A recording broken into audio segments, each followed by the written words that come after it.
Hello everyone. Today we talk about how to fix the app of Focus Studio. We go to settings.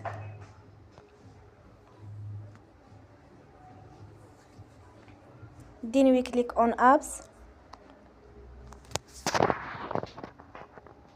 After that you search the app Focus Studio.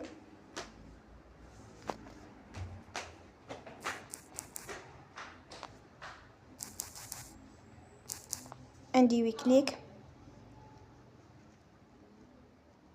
Then you will on for stop. After that you will go to storage. Then we click on clear cache. You will go to Play Store. And you will update your app.